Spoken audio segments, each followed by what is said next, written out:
আজকে আমি ক্লাস 10-এর জীবনবিজ্ঞানের একটি ছোট্ট বিষয় নিয়ে আলোচনা করব, সেটা কোষ বিভাজন সংক্রান্ত। তার আগে সবাইকে বলি যে এই চ্যানেলটা যারা সাবস্ক্রাইব করোনি তারা অবশ্যই সাবস্ক্রাইব করো।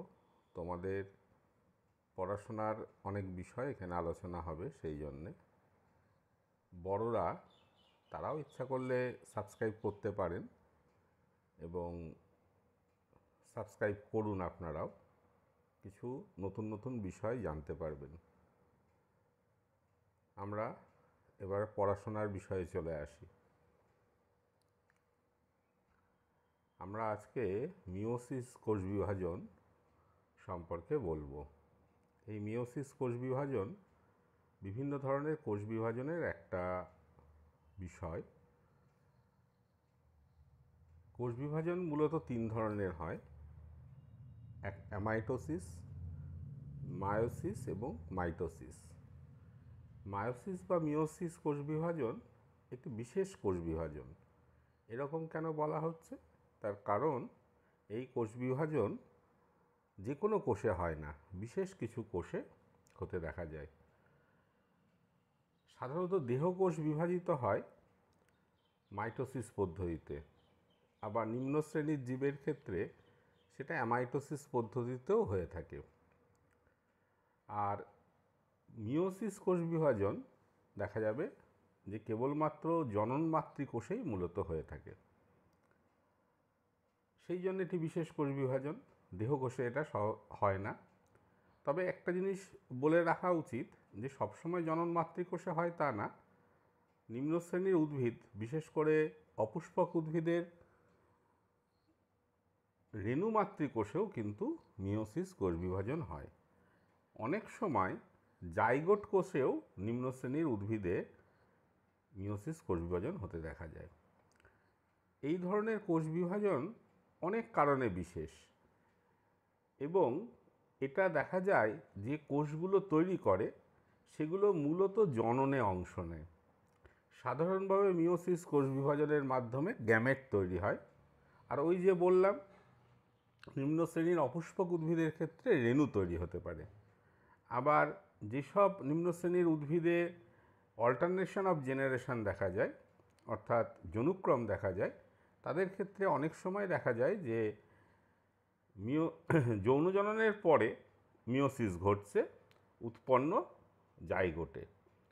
ফলে কি হয়, জাইগোটটি ডিপ্লয়েড থাকলেও উৎপন্ন কোষগুলি হ্যাপ্লয়েড হয় বলে অপত্য জীবটি বা অপত্য উদ্ভিদটি আবার হ্যাপ্লয়েড উদ্ভিদে পরিণত হয়।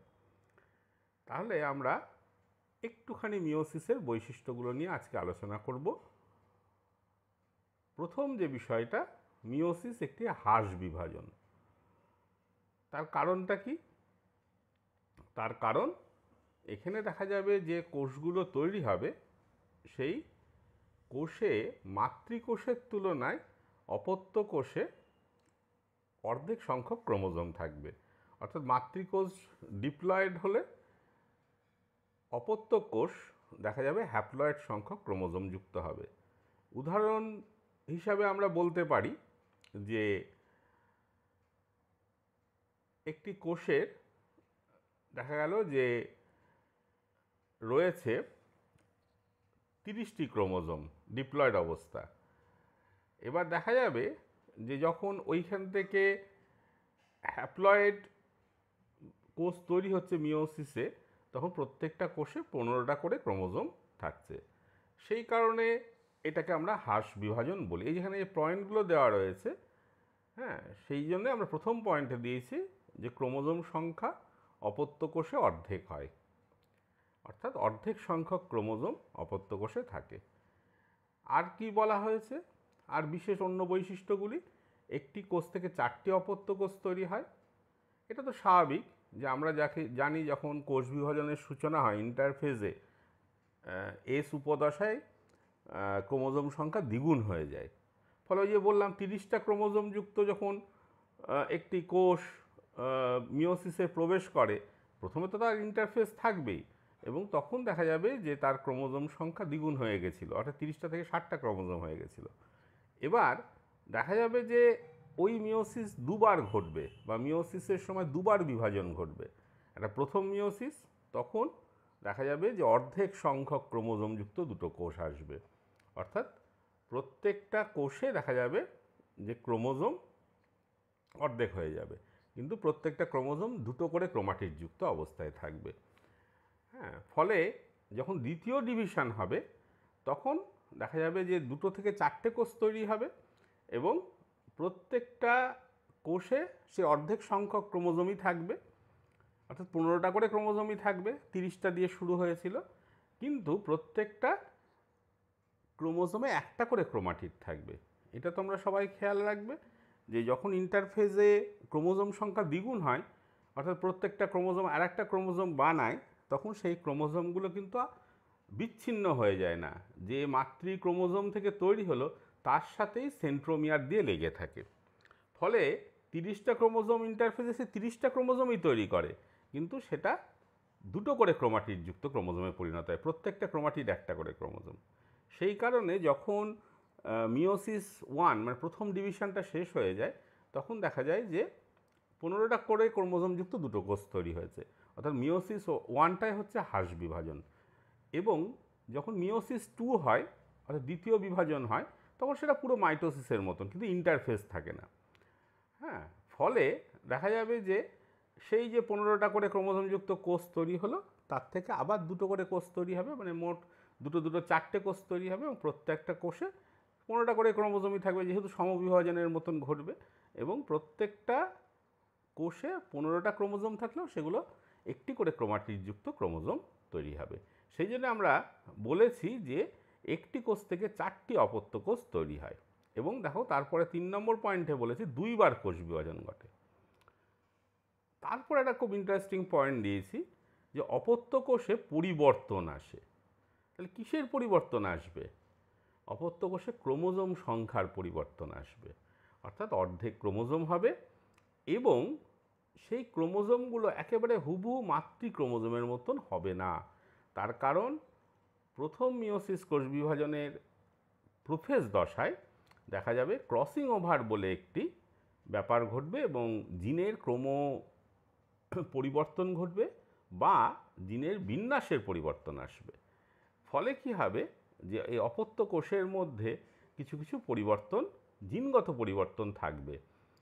নতুন ধরনের জিন তৈরি হবে না, কিন্তু জিনের বিন্যাসের চেঞ্জ করবে, যেটা কিন্তু পরবর্তী সময় আমরা বলতে পারি যে ক্রোমোজোমের ভেদ বা ভ্যারিয়েশন তৈরি হয়েছে।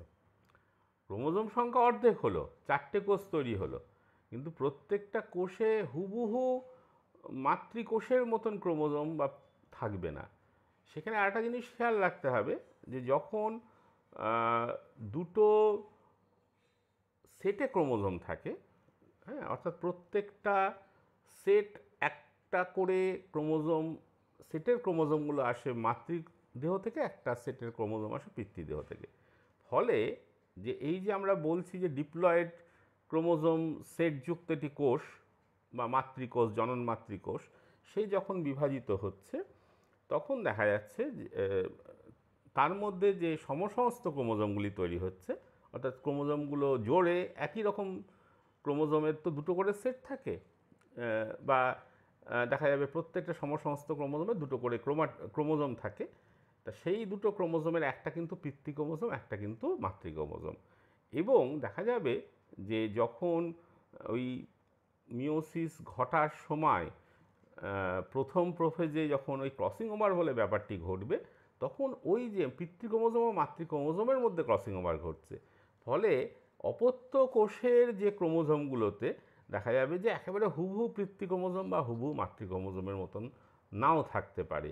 সেখানে দেখা যাবে যে একটা ক্রোমোজোমের মধ্যে হয়তো পিতৃ ক্রোমোজোমের সাথে কিছু মাতৃ ক্রোমোজোমের অংশ যুক্ত হয়ে গেছে, আরেকটি মাতৃ ক্রোমোজোমের সাথে কিছু পিতৃ ক্রোমোজোমের অংশ যোগ হয়ে গেছে। তাহলে এই ব্যাপারটার জন্যে কিন্তু ক্রোমোজোমে ভেদ বা ভ্যারিয়েশন আছে। এইবার এই ভেদটা আবার পরবর্তীতে কি এফেক্ট দেয় বা এর লাভটা কি হয়? এর থেকে আমরা তো জানি যে মিওসিস কোষ বিভাজনে তৈরি হয় গ্যামেট, অর্থাৎ শুক্রাণু বা ডিম্বাণু বা পুংজনন কোষ বা এবং স্ত্রী জনন কোষ। সেইগুলো আবার মিলিত হলে একটি জাইগোট কোষ তৈরি হয়, সেই মিলনটাকে আমরা নিষেক বলি।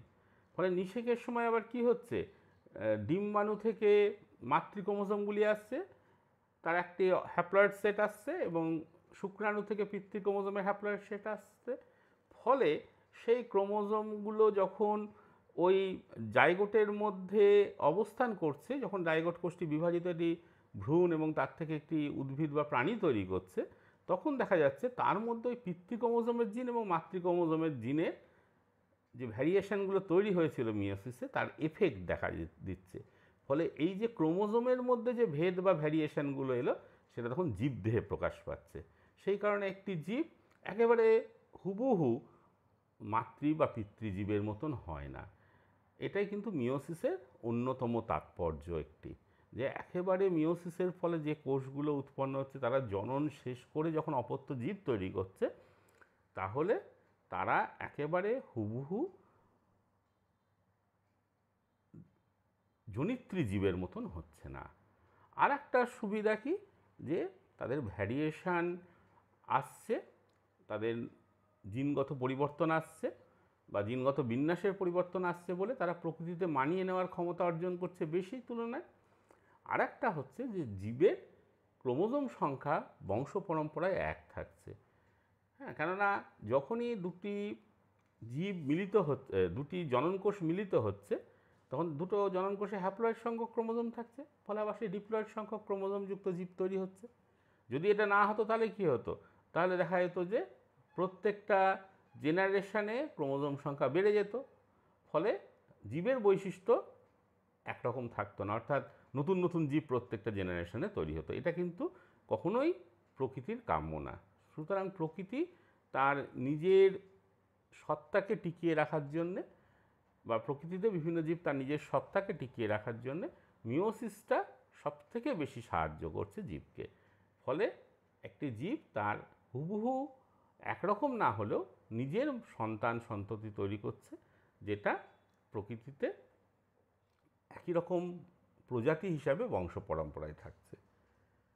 তাহলে আজকে এই পর্যন্ত। ক্লাস 10-এ মিওসিস নিয়ে খুব বেশি নেই, ক্লাস 11-এ গিয়ে আবার সেটা বিস্তারিত আছে, তখন না আবার একটু আলোচনা করা যাবে। আজকে এই পর্যন্ত। আবার বলি, যারা চ্যানেলটি সাবস্ক্রাইব করেননি বা করনি, তারা অবশ্যই সাবস্ক্রাইব করো, বেল আইকনটি প্রেস করে রাখো, তাহলে সব নোটিফিকেশানগুলি পাবে। ধন্যবাদ।